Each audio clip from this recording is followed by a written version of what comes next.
These are the 5 biggest question marks I have about the Baylor Bears going into the 2025 season.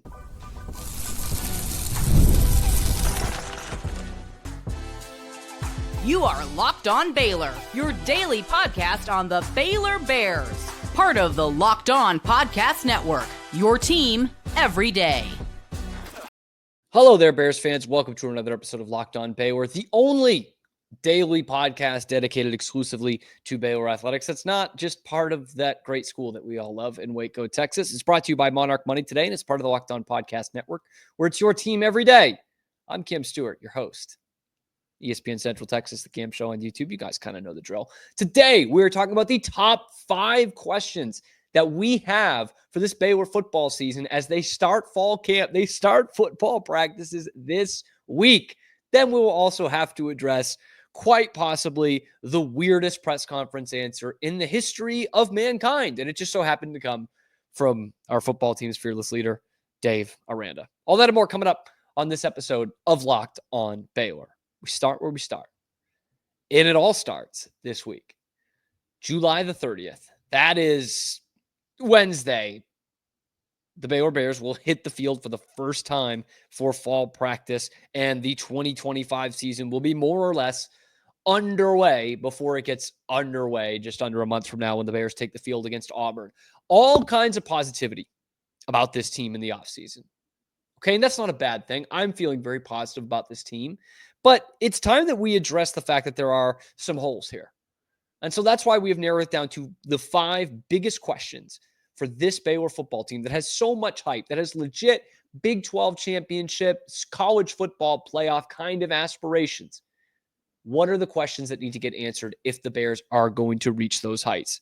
There's some holes in this team, but if we're honest, it's the least amount of holes they've had in a long time. Starters coming back, a prolific offense, coaches being retained, but there are still some questions here. And honestly, I'm putting this as a top 5, but it's really no particular order because some of you are going to weight these questions differently than others. And there are some questions that could be answered sooner rather than later, and some are a little bit more abstract. But the first question for this Baylor football team going into 2025, can they have an offense as good as last year, if not better, because I think they should be shooting for better. Can they have a better offense in 2025 without Ashton Hawkins? I get the question all the time. Any Ashton Hawkins update? Guys, I got nothing. They told Dave Aranda July 4th, and everyone I know within the program says July 4th is when we're supposed to hear. It's July 28th.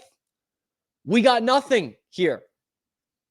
We are a month ahead of the opening game against Auburn.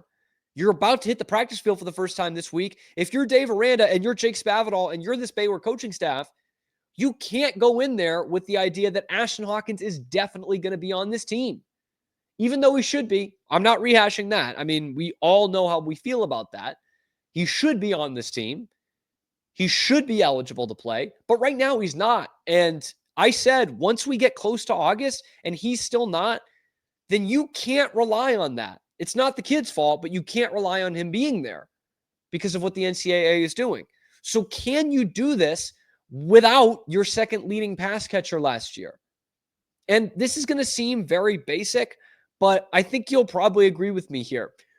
As it was going into spring ball, even after spring ball, before Ashton Hawkins had his eligibility taken away, this prolific Baylor offense was about to return 3 of their top 5 pass catchers from a year ago. Now, you say they're only returning 2 of their top 5 pass catchers. That sounds a lot different than 3 out of 5.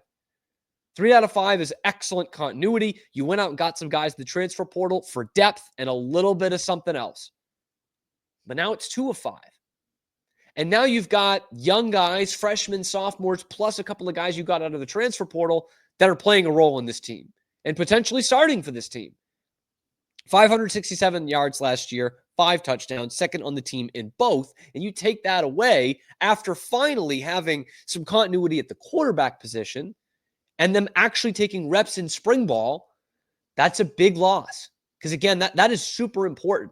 I think they brought in some good pieces this year that I'll talk about in just a second, but they weren't getting the first team reps in spring ball. Ashton Hawkins was getting those. Why wouldn't he get those? And then the NCAA takes his eligibility after spring football practice. And those are weeks of reps that you don't get with whomever's going to have to fill in for Ashton Hawkins. That's not great for Baylor, man. That said, they did go out and get some guy in the portal. Kobe Prentice from Alabama, I think, is the name that's on everybody's lips. Probably going to find a way into his starting lineup anyway. But can he take over that production? Hadn't had a 500-yard season since he was a true freshman playing for Nick Saban. That's a couple years ago. All right, he's going into his senior year now at a different program, year number 1 at a different program. He did go through spring football, sort of the next guy I'm going to talk about. But can Kobe Prentice step up and be that top 3 receiver on this team? I hope so, right? I think we all hope so. And we know that he's done numbers like that before, but there's really no guarantee that we get to that point. And so you are preparing for a season without Ashton Hawkins. The other guy, which might be Ashton Hawkins' clone, is Cole Wilson. Coming in from Texas State, just like Ashton Hawkins did. Numbers very similar to what Hawkins did with the Bobcats down in San Marcos. 750 yards in 2023. The numbers went down to 630 yards in 2024, 12 touchdowns over those 2 seasons, over 10 yards a catch of both those seasons, which should come standard, but it's very similar to what Ashton Hawkins put up. So in terms of a production standpoint, I do think you can make up for Ashton Hawkins in Kobe Prentice and Cole Wilson, but that's not the whole story with football. How much does Sawyer trust these guys on third and intermediate? That's what it really comes down to. So that's a big loss, I think, for this team. Does it cost them a couple games? I hope not. But you're hoping for this offense to be even more prolific in 2025 to take that next step. Not having Ashton Hawkins will be a huge loss. A huge loss. This next one I'm going to go with is a little more abstract. Okay, my number 2. In no particular order, biggest question of this Baylor football team is what is their home field advantage going to be like? I know a lot of you are probably sick of hearing of hosts, both on this show, on some other greater Big 12 shows, college football shows, talking about how there's no atmosphere at Baylor. There's no crowds. And it's a topic I try to avoid because I just don't really have great solutions to it other than be better crowd. But it's something that we can't deny. And when you start off this season with a game like Auburn, and we all agree it might be the most impactful game on their schedule to see how this thing gets rolling, you've got to have a home field advantage. All the great Baylor teams won all their home games. Just look back at it, man. 2021, 2015, 2014, 2019, lost one home game, famously. 2013, those teams combined lost 2 home games. 2. Every great team in Baylor history defends its home field. And Dave Aranda, when things are going well for him, they're winning at home. If you want to be that 10-2, 11-1, Big 12 championship kind of team, you've got to win your home games. And you've got some massive ones this year. Excuse me. You got some massive ones this year, right? Auburn, SMU is technically not a home game, although Baylor fans should show out and make that at least a neutral site game. Arizona State at home, Utah at home, Kansas State at home. Those are massive, massive games in Baylor's schedule. And not to mention the last game of the regular season is against Houston, who I think could be a dark horse in this conference this year. Got to have the home field advantage, contrary to what we've seen in the last few years. We've got 3 more big-time questions about this Baylor football team, so don't go anywhere. We're doing it next on Locked On Baylor. But first, a word from our sponsor today, which is Monarch Money. And as you heard me coughing in the first segment, I'm going to take a sip of water if that's okay. Thank you so much for being patient with me. Look, we've all been there. Logging on early, waiting forever for those concert tickets to go on sale. Oasis, I'm talking to you. Only to lose your spot for a show you've been dying to see, like Oasis or something. Live music should be about making memories, not dealing with the stress of ticket shopping. That's where Game Time comes in. Game Time makes getting concert tickets faster and easier than ever. Those prices drop as it gets closer to showtime, and you can save up to 60% off with their killer last minute deals. And what I love the most about it, when you go on there and you use the all-in pricing tool, that price you see is the price you pay. No hidden fees. So take the guesswork out of buying concert tickets with Game Time. Download the Game Time app, create an account, use the code LOCKEDONCollege for $20 off your first purchase. Terms do apply. Again, create an account, redeem the code LOCKEDONCOLLEGE for $20 off. Download the Game Time app today. Last minute tickets, lowest prices, and that, of course, is guaranteed. Coming back here on Locked On Baylor, top 5 questions going into this Baylor football season in no particular order. Guys, if you're liking the content and you like keeping up with your Baylor Bears in the Big 12 Conference here in college football, be sure to hit that like, subscribe buttons, okay? It's completely free, helps me out a ton, helps me keep my job here on the Locked On Podcast Network, which is a job I really like doing, and I like giving this kind of content to you guys. And we go back to the top 5 questions leading into what is supposed to be a pretty promising year for this Baylor football team, okay? I'm gonna spoil it a little bit for you. These last 3 questions are on the defensive side of the ball because I think there are plenty that go in there. We're going to go micro, we're going to go macro. First things first, who's going to be the game wrecker? You've heard me use this term a couple of times throughout the offseason. Every great team, let alone every great defense, has a game wrecker. Okay? You can look at it from the college level. You can look at it from the pro level. Like, think of all the great defenses you've seen in the pros the last 15 years. Right? The Legion of Boom had several game wreckers. Michael Bennett at his best was a great one. The 2015 Broncos, Von Miller, game wrecker. They're usually pass rushers. They don't have to be. In fact, if you look at Dave Aranda's tenure at Baylor, they've had pass rushers. They've had jacks. They've had defensive backs. They've had Mike linebackers. They've had nose tackles. All be game wreckers. I'm talking really destroying a game plan, taking a facet of your offense away from you. They haven't had it in a couple of years since, I think, Siaki Ika back in 2022 at the nose tackle position. You don't often get it there. And I think you've got one coming down the pipeline, Jamarion Carlton. But it's the here and now. You didn't have one in 2023. The whole thing was wrecked. 2024, you didn't have it either. And I think that was a crucial missing piece of that Baylor football team. Who's it going to be this year? Is it going to be just Keaton Thomas taking a step up? Is it going to be Matthew Fobbs-White really improving their pass rush, which I think needs a huge facelift? And hopefully some of these transfer portal guys can do that. Is it going to be Jackie Marshall? Because that's the name that really stands out to me. I don't think Jackie Marshall has been bad at any point in his Baylor career. But then again, it's not like you're hearing Derek Smith, the PA, in those home games. By the way, prayers for Derek Smith's family. But you don't hear Derek Smith just wearing out his voice talking about Jackie Marshall. Jackie Marshall on the tackle, Jackie Marshall on the sack, Jackie Marshall on the pass deflection. And I actually don't know if that's Jackie's fault necessarily. We know this is the ultimate team sport, right? And Jackie does a lot of dirty work on that team, but he didn't have a lot of support around him to kind of give it a payoff, if you know what I mean. He's attracting a lot of attention, but there's no one that can swoop in and actually make the play.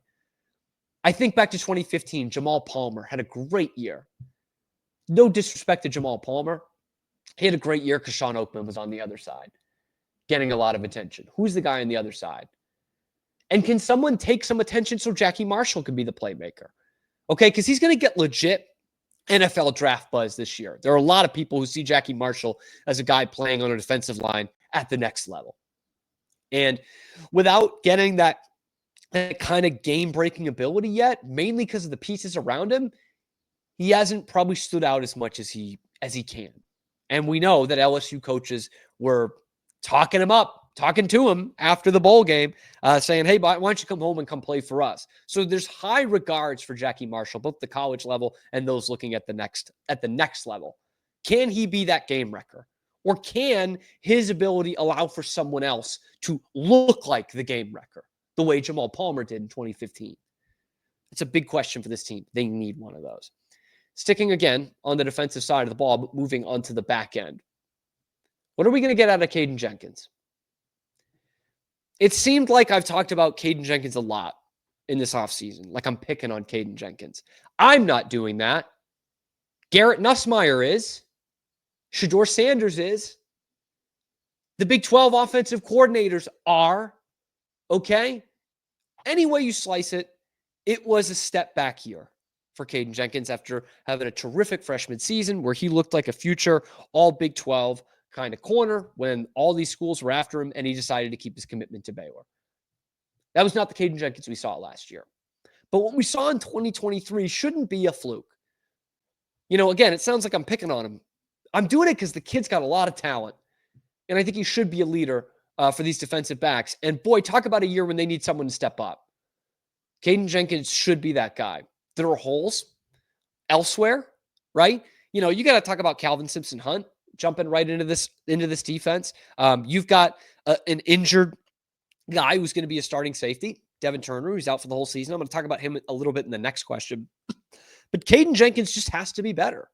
Like, how much did we see teams pick on him at the end of the year? And by the LSU bowl game, burnt toast, man. And it's just, I think it's frustrating from Baylor fans' standpoint because there was so much expectation on Caden Jenkins so early. And I don't know how many of you fans have thought this. Maybe it's subconscious. But when I saw this kind of step back last year, I just thought of Richard Reese, who was so promising in his freshman season. And the next two were total duds. And we were kind of frustrated because we know Richard Reese had that kind of ability. It's the same thing with Caden Jenkins. Paul Gonzalez now working with the defensive backs. I think he can get the best out of Caden, and we can see a big-time, all Big 12 kind of year for him. But it needs to be a big improvement on 2024. If they have that, that's going to elevate the entire rest of the defense. Speaking of the rest of the defense, my biggest question, in no particular order, but my biggest question for this 2025 Baylor football team is Dave Aranda actually the defensive genius we were promised? I know a lot of people watching, listening, following this team do not think he's a defensive mastermind. I've seen some people on social media who hate that we still throw that around. I understand where you're coming from there. I do, because it's been frustrating the last couple of years. But the thing with Dave Aranda is we've seen it before. We have. It was 3 and 4 years ago, but we have seen it. In that 2021 team, I mean, he looked like prime Bill Belichick on that team, man. And it's taken a huge step back to where, as I mentioned earlier, with that 2024 team last year, like that was a missing piece. Who knows how far this team could have gone if they had a better defense. If they had a better defense, they win the Colorado game, they win the BYU game, and then you're talking about 10-2. Then you're talking about the Big 12 championship game, and then possibly the college football playoff. There's a lot of work to be done on this defensive side. They have to be better than last year. They have to. They were 9th in total defense last year, 9th in rush defense, and 11th in passing defense. They got torched, man. You can't compete for a Big 12 championship being 9th in total defense. In fact, you got to go all the way back to 2019 to find a Big 12 conference championship team that was outside of the top 5 in total defense. And that was Oklahoma at number 6. Baylor, who they beat in the Big 12 championship game, was in the top 5. So you need to have a top 5 defense to win this league. Contrary to what so many people are going to say, because they're thinking about 2016 Big 12 and they're looking at the great quarterbacks this year, you have to have the defense. And you are sans Devin Turner. That's a big loss for this team. Can Carl Williams slot in there? A guy who's probably projected to be more of a safety at the NFL level, and a guy that Gary Patterson raved about when he was on the staff last year, saying Carl Williams is the best defensive back you got. Devin Bobby, plus year last year. I think we're expecting a career year from him in 2025. Good in run support, good in the pass, made a couple of plays on the football last year. But it all comes down to Dave Aranda. If this is going to be your thing, Dave, and you're going to have your back turned on 3rd and 7 for your offense, that's fine. But I need defensive mastermind, Dave. I can't have the last 2 years Dave Aranda defense. I'll even take that 2020 defense for a team that's 2 and 7. That defense was legit. It's kind of a prove it time. I'm not saying that if they go 9 and 3 and they're middle of the pack in the Big 12 defensively that he's getting fired. But we need to start asking questions if they don't have a defensive step up this year. We need to start asking questions of, can we continue to label him a defensive mastermind? Those are the 5 biggest questions for me for the 2025 Baylor football team. Let me know yours down in the comment section below, because there might have been something I missed here, and I am ready to address that. If you guys have some great questions about this Baylor football team, get it in the comment section below. Like, subscribe to let me know that you were excited about this Baylor football team and that you don't want Locked On Podcast Network to fire me. Okay? If you subscribe, they won't fire me. So do that, and then we'll continue Locked On Baylor. Coming up after this, we will talk about the weirdest answer Dave Aranda's ever given. And that's really saying something. Let's talk about it next on Locked On Baylor. You remember last ad break when I said it was brought to you by Monarch Money and then I did a game time read? Yeah, I just remembered that too. Monarch Money is who we're going to talk about now. Ever wish managing your money felt easier? With Monarch Money, it can be.